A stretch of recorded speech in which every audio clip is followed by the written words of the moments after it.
Nung tinubuan sa dila yung asawa ko, tinuloy pa rin niya yung pangunguya ng muma, lumala siya.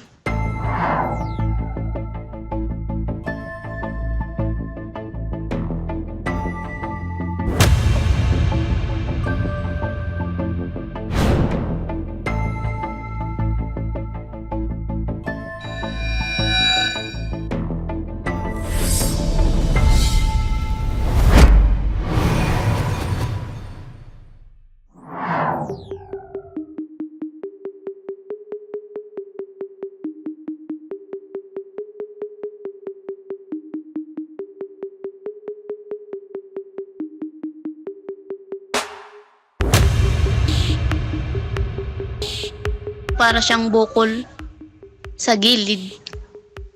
Kasi akala niya maalis din pero hindi.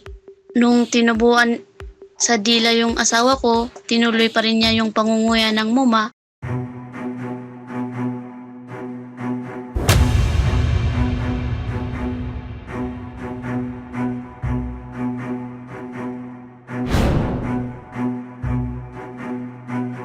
Lumala siya.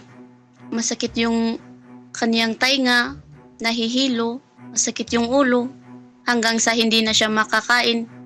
Iisa lang yung bukol pero kumalat. Hindi na siya makapagtrabaho kasi hindi na siya makakain ng husto.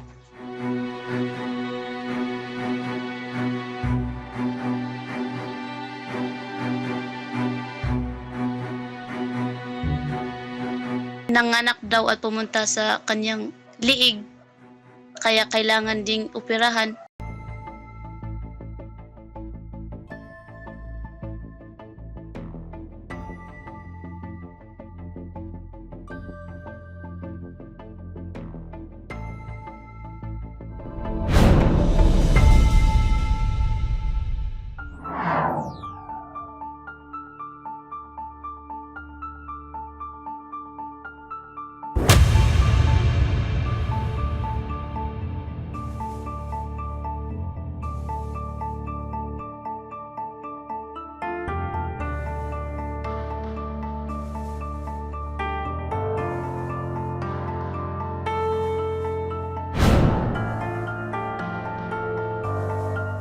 Ayon sa WHO talaga, ang betel nut or nganga, carcinogenic talaga. Ibig sabihin, nagkukos talaga siya ng cancer.